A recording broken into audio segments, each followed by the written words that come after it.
I have to explain this. Oh my God. Right now I'm in shock because the animal has entered the picture.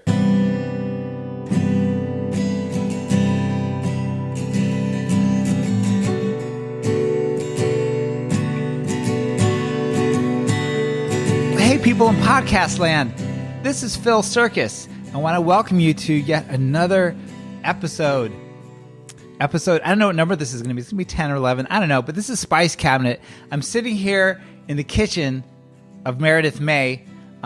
She welcomed me to her kitchen here in, it could be an undisclosed area. Do you want to let people know where you're hanging out generally? I'm really proud of it. Let's reveal. Daly City. DC, yo. DC. I am hanging on the tip of the peninsula. It's not the tip of the peninsula, but it's... You know what they call it? They call it the gateway to San Francisco. And you should always be suspicious of any town that's described as how close it is to something more cool. It's a gateway town. You heard it here. You know, if you're intrigued by what you find here in Daly City, try San Francisco. Try leaving. all the big kids are doing it.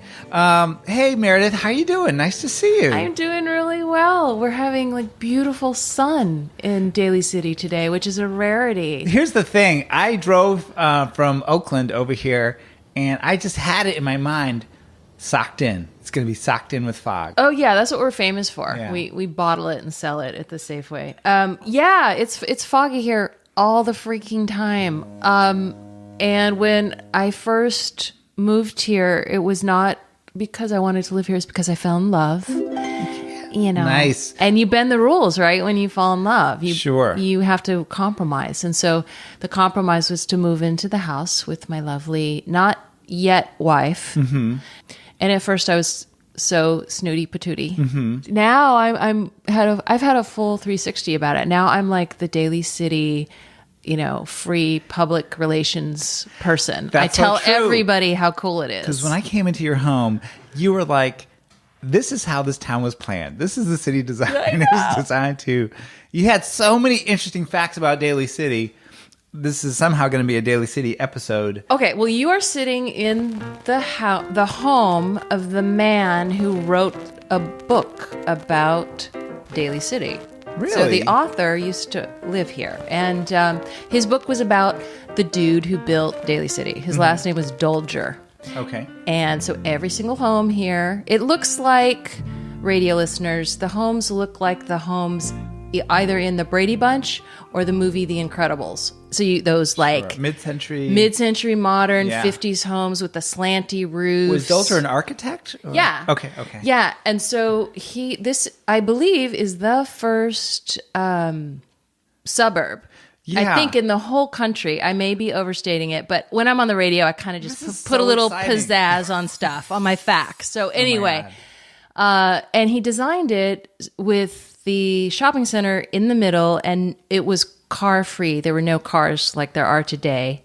So the idea was families lived here and you could walk to this magical place and everything, all your needs were taken care of. So there was the grocery and the laundry and the bowling alley and the restaurant and the Union Hall. Everything was down there right where... Everyone's got to get to that Union Hall. Yeah.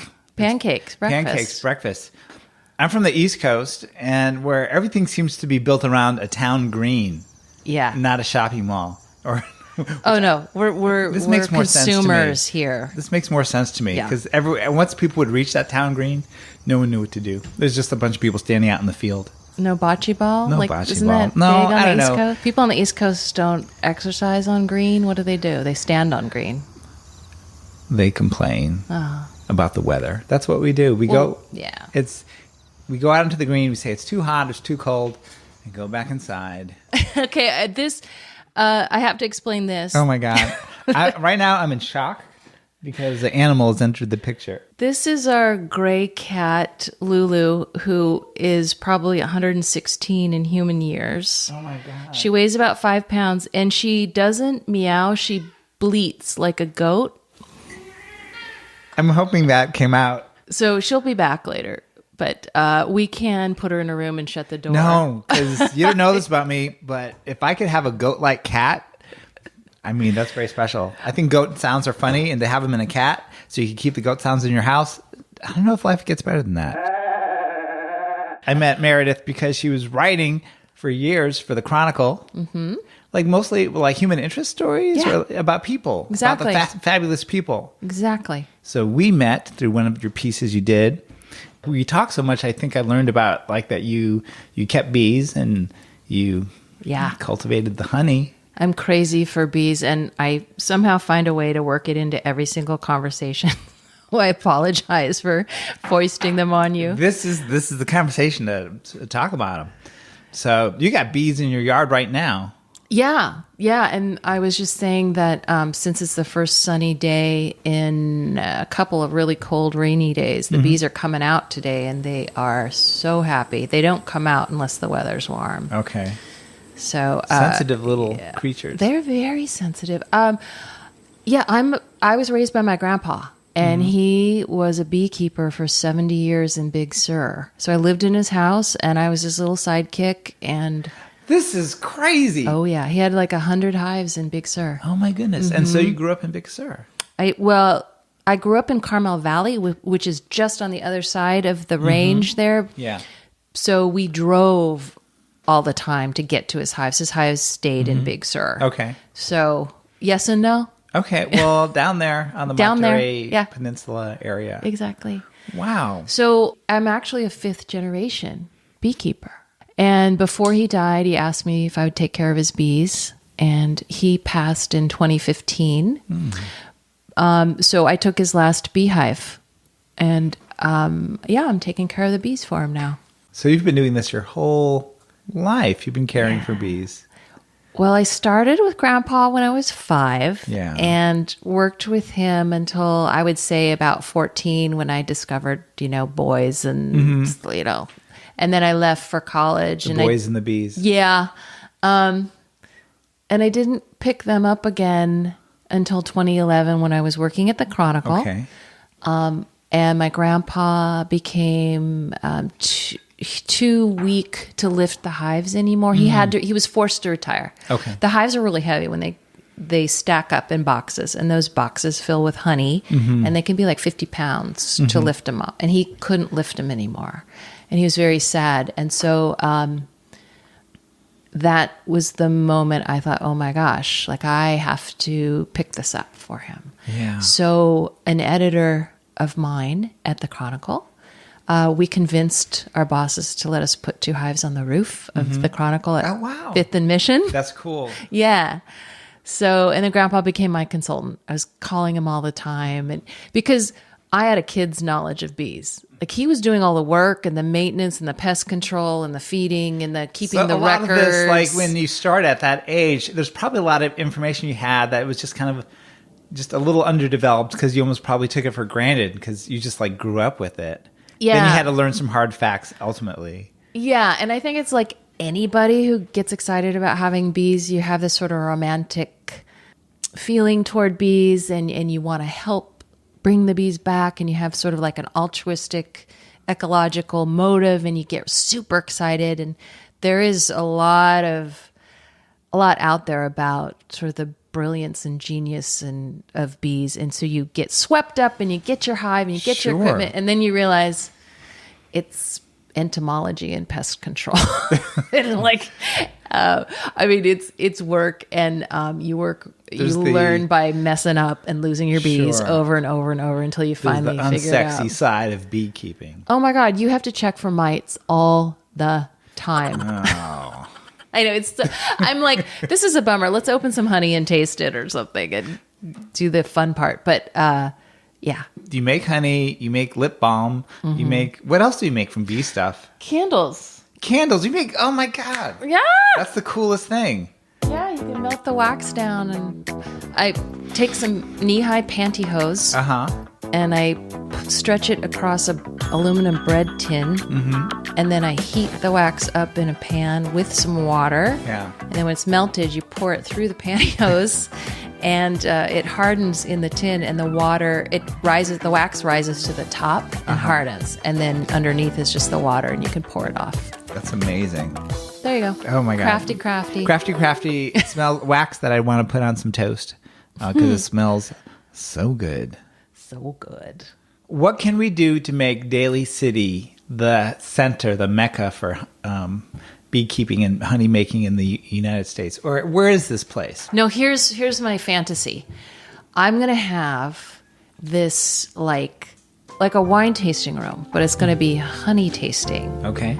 And it's going to be local beekeepers from all over can bring their honey in, and we're going to lay it all out and show people different honeys, and there's different tasting notes in each of them, and the different colors and consistencies. Some crystallize, some don't. Wow. And it's all dependent on what the bees were foraging on and what the weather was like at the time they made it. Oh my God. So for example, my hive, I have one in my backyard and I have 3 in Potrero Hill in a community garden. But every time I pull honey out, it tastes and looks different every of what time. they were foraging on. Yeah, so there'll it's be wild. notes of this, notes of that. Yes. So in my fantasy, I don't know the name for it. It's going to have a cool name.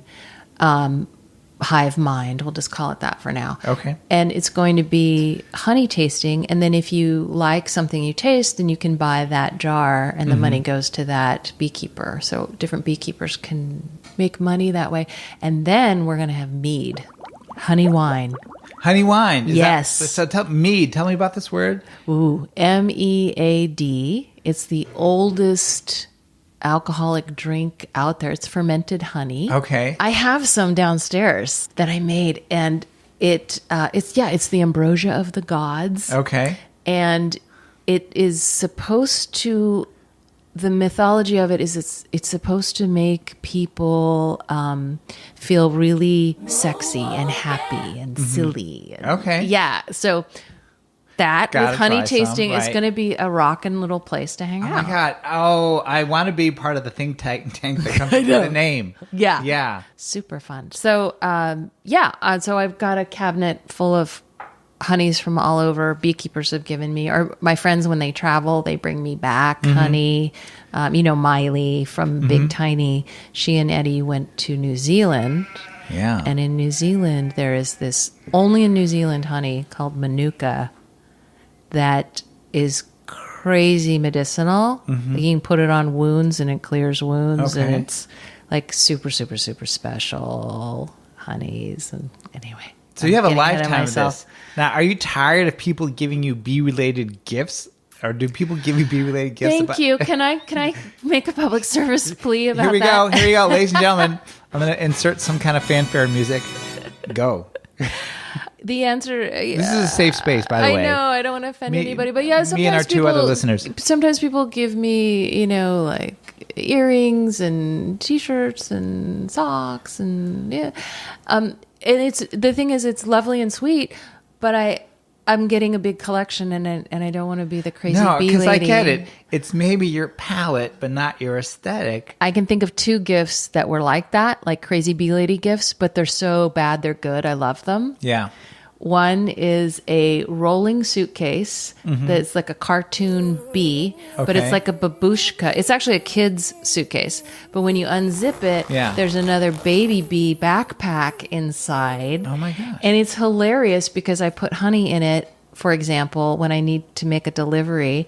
Like the ladies at my dentist, they all love my honey. So each time I come in to get my teeth cleaned, I roll this thing in with honey jars in it. And it's like super perfect. Okay, so how about we'll just say it's a case-by-case basis. Yeah, and I will never tell. Are you doing a fair amount of re-gifting? Is that what's happening with these extra bee gifts? You don't want to say? Depends on who's listening. I do not recall. Okay. Moving on. You have some spices you put on the counter right here. I'm holding up a little jar, tiny jar, the kind that is almost like it'd be a sampler for a jam or something like that. And something's inside that looks like nuts. What am I looking at? I think you're looking at a black cardamom pods. Oh, black cardamom pods. I think so. I pulled it out because I wasn't quite sure, and I thought... Well, I'll tell you, they're really smoky, wonderfully smoky, but I'm not like getting cardamom hit, but why don't you smell it and tell me what you think? I bought these on purpose once for a recipe. Yeah, that ain't cardamom. But it's smoky. Yeah, it's something delicious. Well, okay, I blame the New York Times because... Always. Yeah, well, because it's... Yeah. But I use their app for recipes exclusively. And they have... A lot of Bittman recipes? Yep. I like Martha... I think it's Schulman, and of course Kim Severson, and all of them. And what started it was I love to make ice cream, and I wanted the best, just basic base, and I was using all these cookbooks, the Humphrey Slocum cookbook, and that was messing me up, and a bunch of cookbooks, and I said, all right, forget it. And I found the ice cream recipe on the New York Times, delicious. And then what else is on here? And now I'm exclusively, every single night, I cook something off the app. So to get back to these Martian pods that I can't remember what the heck they are, they smell good. They smell like... They look like rustic almonds. Yeah. Like very barky. They look very barky, and they look like they've been in the ground for 100 years. Yeah. But they do smell like barbecue pork. Does it smell like barbecue? I'm definitely getting... I don't know about pork, but... Yeah, maybe pork too. But that's probably something. They really do smell extraordinary. Almost also like you're deep in the woods, and mushrooms. There's that extinguished campfire that's also like these embers that have a really kind of mapley, smoky. Okay, so we'll figure that out. You should start your own podcast here, Meredith, called Meredith May's Utopia, because like you're here and this it's like so lovely here, and you're making all these great things, making ice cream too, and then I see there's a walking staircase near here. Like, where does that lead to? Outside the window. The staircase goes up to an elementary school. Oh, not as fun as I thought. Forget about it. Yeah. Well, I thought it led to like a secret garden. Yeah. Well, the cool thing about the elementary school is you can hear them laughing and playing. Okay, I work from home. So this is Meredith May's Utopia. It is. You can hear them giggling and screaming at recess, and you can also hear, okay, kids, today's lunch is tater tots and fish sticks. Like, I hear the lunch. That's kind of awesome, because they're announcing it over the school PA. I know. It's still 50s, you know. So I'm holding up an unopened packet of whole hibiscus. Do you use this? I'm going to. You're going to? So what's the plan? What's the plan for this? I'm going to make a tea, but I also want to grind it up really fine and then like sprinkle it on rice. And the only reason I want to do that is because Iranian food, they sprinkle pomegranate powder on stuff.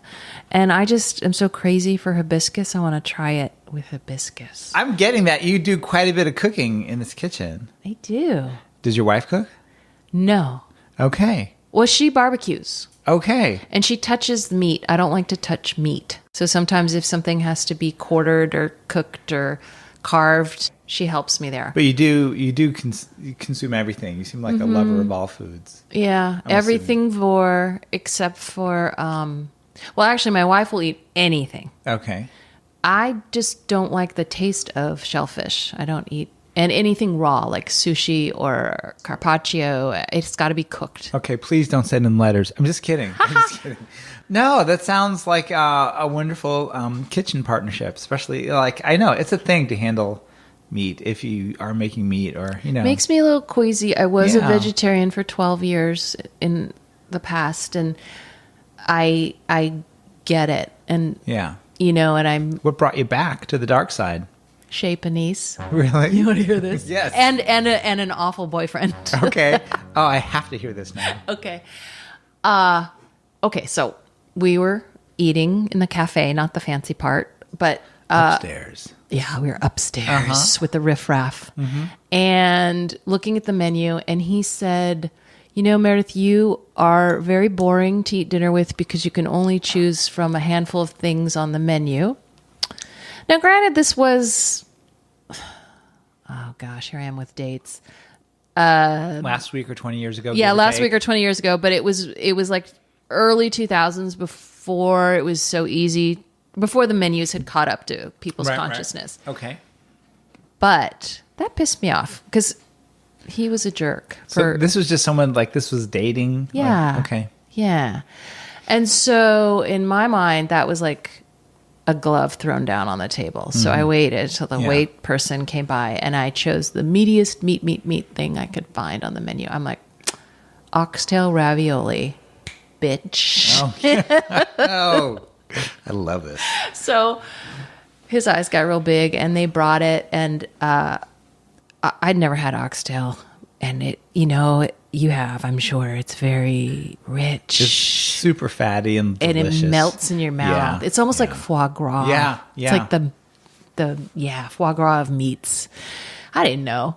And oh my God, my eyes rolled back in my head. My whole body, like, in Pulp Fiction when she gets hit with the EpiPen, I'm like, it was just crying for this. And I don't know what he said the rest of dinner. I wasn't even listening. I was in my own little meat, like... oh my God, you're on a meat trip. Yeah, my meat explosion. It was so good. And then never saw him again. But after that, I was making up for lost time, and I was just curious. Like, they say if you're a vegetarian for a long time, to slowly bring meat back in, because you can make yourself nauseous. And I'm like, let's just see. So I'm like, I'm eating Slim Jims. I'm eating like the grossest, like, quick stop meat. I just ate everything. And did you get sick? No, it was great. I rebounded. You're making up for lost time. In this most That's great a wonderful story. I like that. But I'm careful now about the sourcing of my meat. I don't eat much beef anymore, because I really want to make sure I know where it's coming from. And so I will, like at the farmer's market in Oakland or when I'm in Monterey, I just make sure I'm buying it from a rancher. And so forth. So I want to make sure the animals are as humanely treated as possible. Yeah. If I'm going to. It makes such a huge difference. What's this? The third spice that you lay down on the counter is, I'm going to smell, anise. Oh, I love this smell.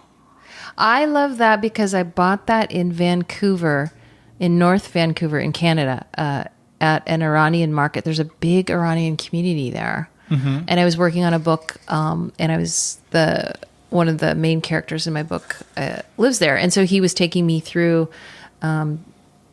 the grocery store, and there were just all these beautiful things in there. And Persian food is so delicious. Yes. And his wife was just throwing down and cooking for me while I was up there working. And so there was this huge jar of star anise there, and it was so much... It was a lot less expensive than down here, so I just grabbed it. So this sort of just reminds me of being up there and working on that book. And I love to throw one of these in when I'm making stock, and it just boosts the stock up. It gives it this little like faint licorice hint and a little spicy, peppery thing, and then it makes your. This is the start of holiday season. It's a little of that in there. Yeah. Oh my gosh. I did a bunch of research on Persian food kind of recently because I produced an event just a few months ago at the Islamic Cultural Center in Oakland. It was a sit-down dinner for an art opening. It was like a collaboration between this Iranian calligrapher and then this American ceramicist. And very cool. You are so hip. Me? No. Yeah. But it was a hip, wonderful exhibit where they took like this Nishapur art where like ceramics is part of like the way they communicated with each other through centuries. So like now they took like the kind of messaging that would have been traditionally put on these like plates and tiles and put in resistance messaging, like tweets and stuff that like a part of. Yeah, I was gonna say it was like early Twitter, like early subversive. Yeah, but now they took that and they're putting like contemporary messages about like the Muslim ban and like real tweets that are resistance tweets and putting it out there. And it was just like it was about that, but it was also about the friendship between this calligrapher and this ceramicist. It was just a really like lovely thing. And so there was a sit down dinner for the opening. What did you have? I can't remember because it was totally not my wheelhouse. So like I did some scrambling to like find the right person, to find the right chef. And he had a wonderful story for everything. So there were many ways to go because there were so many different regions and you just want to honor it. But this person the chef really considered like where this art stemmed from and like found all the appropriate cuisine to represent the area, and he had wonderful stories for everything. So fantastic. I'm a huge Persian food fan. And you've written 2 books. Yes, sir. You're getting ready to promote one, right? Yeah, actually just last week I turned the manuscript in for my memoir, and it's about my beekeeping childhood. Mm-hmm. I have distant parents. They weren't involved.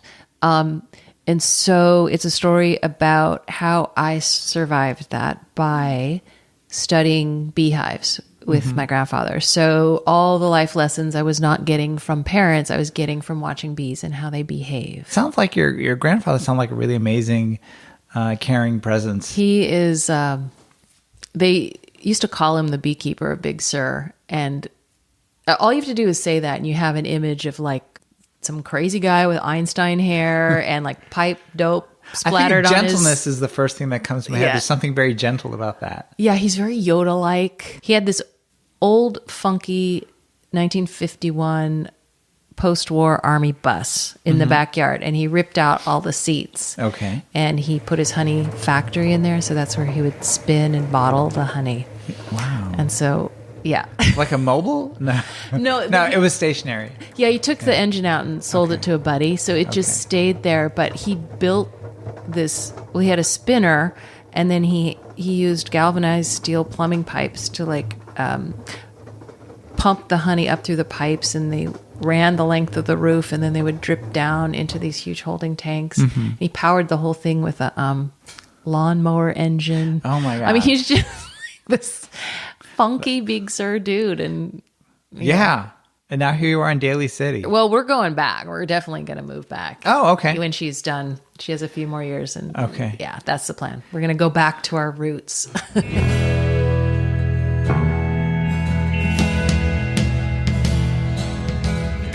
I'm going to say right now that like I'm full of honey and very happy to be here in Daly City with Meredith May, who welcomed me into her kitchen for this episode of Spice Cabinet. This has been like first of all, chock full of facts, which I love, chock full of amazing stories, because Meredith has experienced some amazing things in her life. But thank you so much for being here. Oh my gosh, thank you for coming to my house. This is wonderful. This is pretty good. This is Meredith May's Utopia is what it is. If you like Spice Cabinet, you got to write a review. You're going to have to start sometime. It's very, very important. Is there anything you want to tell the listeners about? Anything about your pen book stuff coming up? The title is called The Honey Bus. The Honey Bus. It comes out April 2019. Yeah. So it's a bit of a wait. The other thing I would say, plant... That's around the corner. It's coming out this April 19th? No, 2019. Oh, 2019. Yeah. Oh, 2019. That's the book process I know. Yeah, there you go. 3 years. Okay, I got it. No.